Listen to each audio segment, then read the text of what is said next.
इस कार्यक्रम के पुण्यार्जक हैं माता पिता श्रीमान रूपचंद जी जैन, श्रीमती कमला जैन, दिनेश जैन, रेखा जैन, दिवेश जैन, दिशा जैन, गंगवाल परिवार, प्रवासी मुंबई, निवासी ब्यावर। जय जिनेंद्र दर्शकों, मैं शेफाली जैन स्वागत करती हूँ आप सभी का जिनवाड़ी चैनल पर। दर्शकों, आज की विशेष प्रस्तुति में हम आपको एक ऐसे संत की संयम जीवन यात्रा से रूबरू कराएंगे जो मूक माटी रचयिता परम पूज्य संत शिरोमणि आचार्य श्री विद्यासागर जी महाराज के परम प्रभावक शिष्यों में से एक हैं, जिन्होंने संसार की असारता को छोड़ राग से वैराग्य की ओर अपने कदम बढ़ाए और एक सच्चे गुरु की शरण प्राप्त कर अपने जीवन को धर्म प्रभावना में लगाया। तो आइए दर्शकों, जिनवाड़ी चैनल की विशेष प्रस्तुति के माध्यम से देखते हैं परम पूज्य मुनि श्री 108 संधान सागर जी महाराज की संयम जीवन यात्रा। संपूर्ण ब्रह्मांड में जिस तरह अनादिकाल से जैन धर्म के डमोकार महामंत्र की ध्वनि गुंजायमान हो रही है, उसी प्रकार धरती पर प्रथम तीर्थंकर भगवान आदिनाथ से लेकर अंतिम तीर्थंकर महावीर स्वामी की अक्षुण्ण श्रमण परंपरा निरंतर प्रभायमान है। वर्तमान के वर्धमान भगवान महावीर स्वामी के बाद श्रमण संस्कृति को 20वीं और 21वीं सदी के साधु संतों ने अपनी त्याग तपस्या से गतिमान किया, जो आज तक अविरल धारा की तरह बहकर लोगों को सद्मार्ग दिखला रही है। समय समय पर अनेक विध काव्य कला विधाओं से संपोषित साहित्य रचकर जैनाचार्यों ने भारतीय संस्कृति को विश्व पटल पर विशिष्ट पहचान दिलाई। तीर्थंकरों द्वारा दिखाए गए इस मार्ग के साहित्य जगत में एक नए उदयमान नक्षत्र के रूप में है श्रमण संस्कृति के उन्नायक सर्वश्रेष्ठ साधक संत शिरोमणि परम पूज्य दिगंबर आचार्य श्री 108 विद्यासागर जी महामुनिराज आचार्य श्री एक ऐसे महान संत हैं, जिनकी एक झलक पाने के लिए पूरा विश्व ललायत रहता है, जिनकी कृपा से श्रद्धालुओं का जीवन तो संवरता ही है, साथ ही उन्हें सद्मार्ग की प्राप्ति भी होती है। ऐसे ही गुरु की छत्र छाया मिली जयपुर में जन्मे एक बालक को, और गुरु आशीष से मुनि श्री संधान सागर बन जगत को धर्म प्रभावना से जोड़ दिखला रही हैं नई दिशा। जय जिनेंद्र दर्शकों, मैं आयुषी गौड़ और आज मैं मौजूद हूँ राजस्थान राज्य के जिला जयपुर में। जयपुर जो पूरे विश्व में गुलाबी नगरी के नाम से मशहूर है। गुलाबी नगरी की यह पावन धरा उस समय और भी धन्य हो गई जब 25 सितंबर 1976 आश्विन शुक्ल द्वितीया दिन शनिवार को एक ऐसे संत ने जन्म लिया जो वर्तमान में आज परम पूज्य सर्वश्रेष्ठ साधक मूकमाटी रचयिता संत शिरोमणि आचार्य श्री विद्यासागर जी महाराज के परम प्रभावक शिष्यों में से। राजस्थान प्रांत की गुलाबी नगरी जयपुर वैसे तो जयपुर विश्वविख्यात शहरों में से एक है, जहां की गुलाबी परिवेश और ऐतिहासिक एवं सांस्कृतिक स्थल लोगों को अनायास ही आनंदित कर मन मोह लेते हैं। जयपुर के इसी मनोरम वातावरण में जन्मे हैं परम पूज्य मुनि श्री संधान सागर जी महाराज। 25 सितंबर 1976 दिन शनिवार को स्वर्गीय श्री अशोक जी जैन काला, श्रीमती आशा देवी जी जैन काला के घर में दूसरी संतान के रूप में एक नन्हे बालक ने जन्म लिया। बालक की किलकारियां सुन परिवार में खुशियों की लहर दौड़ गई। परिवार के सभी लोग बधाई देते हुए खुशियां मनाने लगे। जन्म के बाद बालक का तेज स्वरूप और मासूम चेहरा परिवार के सभी लोगों को हर्षित करने लगा। फिर माता पिता ने बालक का नाम रखा रोहित उर्फ रिंकू। बचपन से ही रोहित की रुचि धर्म के प्रति काफी गहरी थी। शिक्षा के साथ साथ धर्म कर्म में वे सबसे आगे रहते थे। परिवार से मिले संस्कारों को निभाते हुए रोहित ने अपनी प्रारंभिक शिक्षा अपनी दादा दादी एवं ताऊ जी के पास जयपुर के ही गांव राधा किशनपुरा में रहकर की।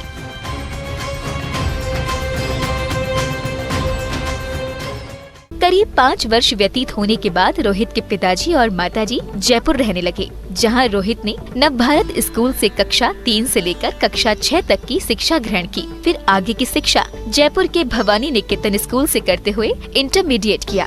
शिक्षा के दौरान रोहित के जीवन में घटित हुई एक घटना आज भी लोगों के बीच चर्चा का विषय बनी हुई है। रोहित के भाई बताते हैं कि विद्यालय में सांप निकलने पर जब लोग उसे पीटकर घायल कर रहे थे, तब रोहित ने उन्हें रोककर उस सर्प को सुरक्षित स्थान पर रख उसकी मदद की थी। जहां वे शिक्षकों के प्रिय एवं विश्वसनीय छात्रों में शामिल होकर पढ़ाई में कमजोर छात्रों की मदद करने के लिए हमेशा तत्पर रहते थे। शिक्षा के साथ साथ अपने सभी सहपाठियों को जीव दया के लिए भी प्रेरित करते थे। इन सब के साथ ही रोहित को संगीत से काफी प्रेम था। उन्होंने संगीत सीखने के साथ साथ एनसीसी का सीनियर लेवल का ए ग्रेड किया। अपने परिवार में सबसे अधिक पढ़ने वाले बालक थे रोहित, जिन्होंने इंटरमीडिएट उत्तीर्ण करने के बाद जयपुर कॉलेज, कॉमर्स कॉलेज एवं राजस्थान विश्वविद्यालय से एमकॉम NDDY के साथ प्राकृतिक चिकित्सा का डिप्लोमा भी किया। ये वही प्राचीन श्री पार्श्वनाथ दिगंबर जैन मंदिर है जहां बाल ब्रह्मचारी रोहित भैया यानी मुनि श्री संधान सागर जी महाराज अपने गृहस्थ जीवन के माता पिता के साथ पूजा पाठ कर प्रभु की आराधना करने के लिए यहाँ आते थे। रोहित के जीवन पर उनके माता पिता और ताऊ से मिले धार्मिक संस्कारों का ही परिणाम था कि रोहित श्री पार्श्वनाथ भगवान के मंदिर में जाकर नित्य महा अभिषेक शांति धारा प्रभु पूजन करते समय मंदिर जी में घंटों आराधना में कब लीन हो जाते थे, उन्हें पता ही नहीं चल पाता था। जब भी उन्हें अवसर मिलता वह धार्मिक आयोजनों एवं मंदिर जी के निर्माण और विकास कार्यों में सहयोग देने में सबसे आगे रहते थे। इतना ही नहीं, रोहित अपनी दिनचर्या के दौरान पिताजी के साथ दुकान पर रहकर उनकी मदद कर व्यापार को बढ़ाने का हर संभव प्रयास करते थे। मुनि श्री संधान सागर जी का बचपन से ही धर्म के प्रति बहुत ही लगाव था और बचपन से ही वे स्वावलंबी थे। मंदिर में कोई भी काम हो या घर पे कोई भी काम हो तो सबसे आगे बढ़कर करते थे, बिल्कुल निस्वार्थ भाव से सेवा करते थे। पूरा मंदिर जी में उन्होंने अपनी मजदूरी करके और पूरा मंदिर उन्होंने यहाँ बनवाया। घर की जिम्मेदारी का निर्वहन करने के साथ रोहित अपने ताऊ जी के साथ आसपास के शहरों में आयोजित होने वाले धार्मिक आयोजन में पहुंच जाते थे। धार्मिक आयोजन को देखकर रोहित के जीवन में ऐसा प्रभाव पड़ा कि सन 1995 में मध्य प्रदेश के कुंडलपुर तीर्थ क्षेत्र में चातुर्मास कर रहे परम पूज्य संत शिरोमणि आचार्य श्री विद्यासागर जी महाराज के दर्शन कर 2 वर्ष का ब्रह्मचर्य व्रत मामा श्री केसी जैन ने ही दिलवाया। अब वे मौका तलाश रहे थे कि कब गृहस्थ जीवन को पूर्ण रूप से त्याग कर धर्म को ही अपना जीवन बना ले। 16 नवंबर 2001 को दीपावली के दूसरे दिन परिवार को बिना बताए रोहित सिर्फ एक चिट्ठी लिखकर और अपने शयन स्थल पर छोड़कर तिलवारा घाट जबलपुर में चातुर्मास रत सर्वश्रेष्ठ साधक गुरुदेव आचार्य श्री विद्यासागर जी महाराज की शरण में जा पहुँचे। इधर रोहित को समय पर घर न आते देख परिवारी जनों को चिंता होने लगी। जब परिवारी जनों को पता चला कि वह तिलवारा घाट जबलपुर में आचार्य श्री के पास पहुंच गए हैं, माता श्रीमती आशा देवी जी जैन काला बताती हैं कि रोहित घर से बिना बताए आचार्य श्री के पास पहुंच गए थे, जिसका पता 2 से 3 दिन बाद उनकी द्वारा छोड़ी गई चिट्ठी से मिला। उन्होंने कुछ भी हमारी सुनी नहीं, उन्होंने बस अपने धर्म के लगन में ही रहे। वो 25-26 वर्ष की उम्र में त्याग कर दिया था। तिलवारा घाट पहुंचे रोहित को जब परिजनों ने काफी समझाने का प्रयास किया तो रोहित अपने निर्णय से पीछे नहीं हटे। उन्होंने सांसारिक जीवन में मन न लगने का हवाला देकर आचार्य श्री के चरणों में अपना जीवन समर्पित करने का संकल्प ले लिया। काफी समझाने के बाद जब परिजनों को सफलता नहीं मिली तो वे निराश होकर घर आ गए। तो त्यागने के बाद जब उन्होंने कहा भाई त्याग दिया तो क्या हुआ, हम आज्ञा ले लेते विद्यासागर जी से और तुम चलो घर चलो, तो बोले नहीं अब मैं तो घर जाऊँगा ही नहीं। तो फिर बाद में ये घर नहीं आया तो फिर ये दोनों भाई अपने वापस लेके मुँह यहाँ घर आ गए वापस। और घर आने के बाद बोले कि वो तो अब नहीं आवे। तो हमको और भी दुख हुआ कि भाई ये क्या बात हो गई। तो हमने कुछ उनसे कहा भी नहीं, सुना भी नहीं और ऐसे कैसे निकल गए। गुरुदेव के आशीर्वाद से ब्रह्मचारी डॉक्टर रोहित भैया जी भाग्योदय तीर्थ क्षेत्र पर 3 वर्ष तक रहे और गुरु आशीष से वे भाग्योदय तीर्थ के विकास में दिन रात एक करने लगे। फिर करीब 6 माह तक नेमावर में रहने के बाद वे संत के जीवन को अपने आचरण में जीने लगे। ब्रह्मचारी रोहित भैया ने 2002 में चटाई एवं 2004 में नमक शक्कर का त्याग कर 2008 में केशनोज की क्रिया की। ब्रह्मचारी रोहित 10 अप्रैल 2005 से 18 फरवरी 2015 तक करीब 10 साल तक परम पूज्य मुनि श्री प्रमाण सागर जी महाराज के साथ रहे, जहां उन्होंने अविस्मरणीय कार्यक्रमों के साथ कई पंचकल्याणक महोत्सव की गतिविधियों में भाग लेकर संपन्न कराया। और इसी का ही परिणाम रहा कि ब्रह्मचारी रोहित ने मुनि श्री प्रमाण सागर जी महाराज के बहुचर्चित कार्यक्रम शंका समाधान के प्रस्तुतकर्ता बनने का सौभाग्य पाया। इसके अलावा उनके हर कार्यक्रम का कुशल निर्देशन सफल संचालन के साथ किया।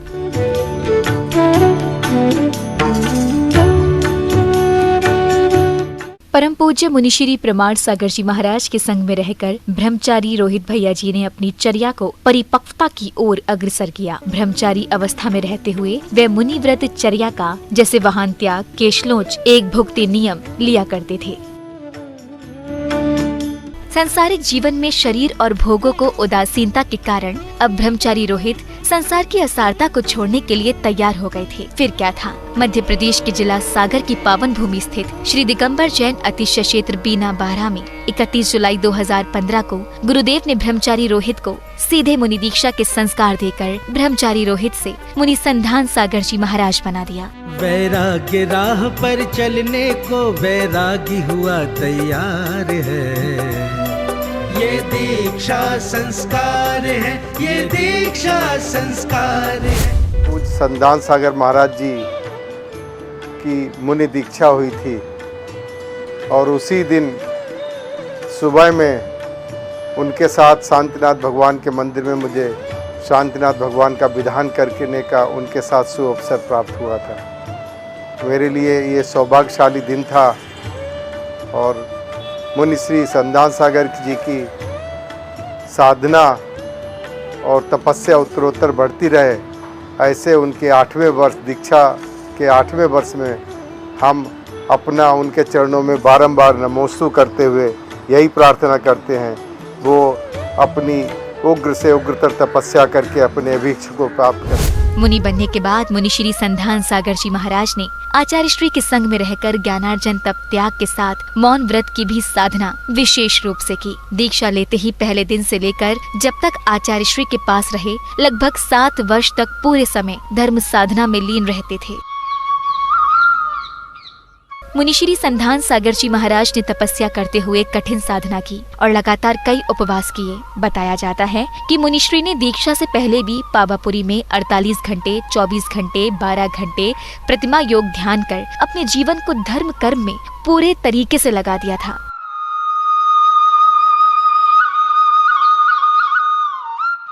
धर्म प्रभावना में आगे बढ़ते हुए मुनि श्री संधान सागर जी महाराज अपने गुरु परम पूज्य संत शिरोमणि आचार्य श्री विद्यासागर जी महाराज के पावन सानिध्य में हुए करीब 1 दर्जन पंच कल्याणकों में साथ रहे हैं और अनेक मांगलिक एवं धार्मिक अनुष्ठान संपन्न कराए, जिनमें विधान, वेदी प्रतिष्ठा, शिलान्यास, पाठशालाओं का संचालन आदि शामिल है।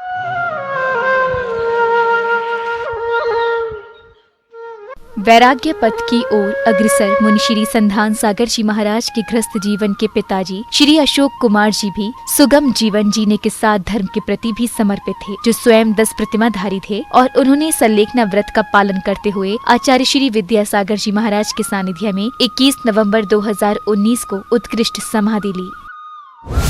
कि मुझे यह सौभाग्य मिला कि मैं आचार्य श्री का जब दीक्षा कल्याणक या दीक्षा दिवस पहला दीक्षा दिवस हुआ था 30 जून 1968 को, उसका मैं एक प्रत्यक्षदर्शी हूँ। वहाँ भी मैं अपनी पत्नी के साथ और दोनों बच्चों के साथ देखने के लिए उपस्थित था और उसके बाद भी हमेशा हम उनके दर्शन करने के लिए, और ब्यावर में जब 73 में जब उनका प्रथम आचार्य श्री का चतुर्मास हुआ था, उसके भी हम प्रत्यक्षदर्शी हैं। फिर आचार्य श्री ने परम पूज्य मुनि श्री दुर्लभ सागर जी महाराज, परम पूज्य मुनि श्री संधान सागर जी महाराज और परम पूज्य मुनि श्री निरंजन सागर जी महाराज का पृथक संग कर दिया। धरती के चलते फिरते भगवान आचार्य गुरुवर श्री विद्यासागर जी महाराज की छत्र छाया में मुनि श्री संधान सागर जी महाराज ने अपने वर्षा योग की शुरुआत की, जिसका प्रथम वर्षा योग मध्य प्रदेश की पावन भूमि मंडी बामौरा में हुआ। मैं भी गुरुदेव से करीब 2017-18 के बाद जुड़ा और धीरे धीरे उनके प्रवचनों से, उनके साथ रहने से जो मेरे अंदर परिवर्तन आया है वो आप सभी लोग जानते ही हैं। लेकिन मैं अपने मन से कह सकता हूँ कि धर्म के प्रति जो मेरी श्रद्धा, जो भावनाएं हैं, वो मुनिराज के साथ जुड़ने से मेरी हमेशा से बढ़ती ही रही है। और वर्तमान में मंडी बामौरा में ही पूज्य मुनिद्वय की प्रेरणा से विशाल मंदिर जी का नवनिर्माण कराया जा रहा है, जो भविष्य में ऐतिहासिक तीर्थ क्षेत्र में अपना स्थान रखेगा। मुनिश्री तीर्थ क्षेत्रों के प्रति भी पूरी तरह समर्पित हैं और उनके मनोभाव तीर्थ क्षेत्रों में ही रहने के हैं, जिससे वे अपने वैराग्य पथ को और सुदृढ़ कर विश्व के कल्याण में अपना योगदान देकर धर्म प्रभावना कर सके। दर्शकों, यही 23वें तीर्थंकर भगवान पार्श्वनाथ का वह परिसर है जिनकी छत्र छाया में मुनि श्री दुर्लभ सागर जी महाराज व मुनि श्री संधान सागर जी महाराज का भव्य अति भव्य वर्षा योग चल रहा है। दर्शकों, इस मंदिर में भगवान की प्रतिमा इतनी आकर्षित व अतिशयकारी है कि यहाँ आने वाले हर श्रद्धालु की मनोकामनाएं पूर्ण हो जाती हैं। सन 2021 में मंडी बमौरा में, फिर सन 2022 में बावन गजाजी बड़वानी और अब वर्तमान में सन 2023 में वेरुल एलोरा में 23वें तीर्थंकर भगवान पार्श्वनाथ की श्री चरणों में परम पूज्य मुनि श्री दुर्लभ सागर जी महाराज, परम पूज्य मुनि श्री संधान सागर जी महाराज का भव्य अति भव्य पावन वर्षा योग चल रहा है। सन 2022 बावन गजा में पूज्य मुनि श्री संधान सागर जी महाराज ने परविराज पर्यूषण की धार्मिक गतिविधियों को आराधना साधना प्रयोगशाला का नाम देकर संपूर्ण अलौकिक चर्या को सार्थकता प्रदान की, जहां एक और पूज्य मुनि श्री दुर्लभ सागर जी महाराज ने पंचम काल में चतुर्थकालीन चर्या मौन साधना के साथ की। इससे मुनि श्री संधान सागर जी महाराज पर दोहरी जिम्मेदारी आ गई थी। उसे भी मुनिश्री ने बखूबी से निभाकर एक नया इतिहास रचा। जन कल्याण की भावना को लेकर किए गए कई धार्मिक और सामाजिक उत्थान के कार्यों में न केवल जैन श्रावक बल्कि अन्य समाज जन भी लाभान्वित हुए। यदि मन का संकल्प हमारा दृढ़ हो जाए, कठोर हो जाए, तो चट्टान को भी तोड़ सकता है और वो उस लोहे को भी गला सकता है, अग्नि को भी बुझा सकता है और पानी को भी उड़ा सकता है। इसलिए सबसे ज्यादा कठोर है तो वो है हमारा दृढ़ संकल्प। यदि हमारे भीतर में दृढ़ संकल्प होगा तो हम इन सबको अपने भीतर में समा सकते हैं। शिक्षा और संस्कार, इन दोनों के बीच में प्लस का चिन्ह लगा दो, अपना काम वर्तमान में बहुत अच्छे से हो जाएगा। शिक्षा यदि संस्कारित हो जाए तो अलग से कोई भी अभियान चलाने की जरूरत नहीं है। हमने शिक्षा पर तो जोर दिया लेकिन संस्कारों पर जोर नहीं दिया। मुनिश्री की प्रेरणा से अनेक गौशाला का संरक्षण एवं संवर्धन के साथ साथ तीर्थों का संरक्षण भी किया जा रहा है। इतना ही नहीं, पूज्य मुनिश्री के आशीर्वाद से आचार्य श्री के प्रवचनों को जन जन तक पहुंचाने के लिए विद्यावाणी संकलन अभियान की शुरुआत की गई थी, जिसमें आचार्य श्री के सन 1968 से लेकर अब तक के प्रवचनों को सुरक्षित रखने के अलावा 108 गुरुवाणी ऐप का भी शुभारम्भ किया गया, जिसमें तन मन धन से मुंबई निवासी श्रावक श्रेष्ठी दिनेश रेखा गंगवाल समर्पित हैं। जैसा आप सभी लोग को मालूम ही है कि 108 गुरुवाणी ऐप और हमने एक वेबसाइट बनाई है जिसके ऊपर आचार्य श्री द्वारा जितने भी प्रवचन बोले गए, जितनी भी किताबें लिखी गई, जितने भी ग्रंथ उन्हें पसंद आए, उन सब का संकलन संधान सागर जी महाराज ने पिछले 15 सालों से उनको एकत्रित किया है और ऑडियो वीडियो जो भी जहाँ से भी मिले उन सबको हमने अभी MP3, MP4, MP5 में कन्वर्ट करके और उस ऐप पे डाला है। और अब सन 2023 के दौरान यहाँ पर भी गुरुकुल में शिक्षा ग्रहण कर रहे बच्चों को लौकिक शिक्षा के साथ साथ उन्हें पूज्य गुरुदेव द्वारा धार्मिक शिक्षा भी दी जा रही है, जिससे भविष्य में आने वाली पीढ़ी जैन धर्म के संस्कारों और संस्कृति से जुड़ी रहे और प्रभु एवं संतों की सेवा में तत्पर रहे।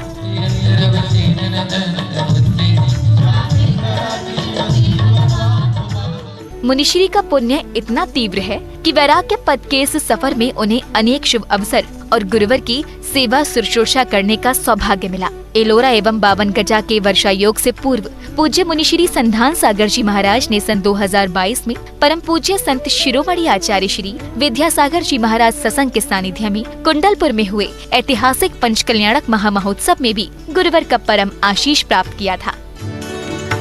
गुरु सेवा के साथ ही युवा तरुणाई के प्रखर वक्ता पूज्य मुनिश्री संधान सागर जी महाराज ने अपनी ओजस्वी वाणी से मंगल प्रवचनों के माध्यम से लोगों को न सिर्फ धर्म की ओर प्रेरित किया, साथ ही साथ श्रावक जनों को अपना जीवन सार्थक बनाने के लिए सही दिशा भी दिखलाई। दर्शकों, भी आप देख रहे थे परम पूज्य मुनिश्री संधान सागर जी महाराज की संयम जीवन यात्रा, जिसमें आपने देखा कि मुनिश्री बचपन से ही धर्म के पथ की ओर अग्रसर हो गए थे, जो आज परम पूज्य संत शिरोमणि आचार्य श्री विद्यासागर जी महाराज की बगिया का पुष्प बनकर धर्म प्रभावना के माध्यम से भगवान महावीर के दिव्य संदेशों की सुगंध जन जन तक पहुंचा रही हैं। तो दर्शकों, इस विशेष प्रस्तुति में बस इतना ही। तो दीजिए मुझे आज्ञा। और आप देखते रहिए जिनवाड़ी चैनल। जय श्री। इस कार्यक्रम के पुण्यार्जक थे माता पिता श्रीमान रूपचंद जी जैन, श्रीमती कमला जैन, दिनेश जैन, रेखा जैन, दिवेश जैन, दिशा जैन गंगवाल परिवार, प्रवासी मुंबई, निवासी ब्यावर।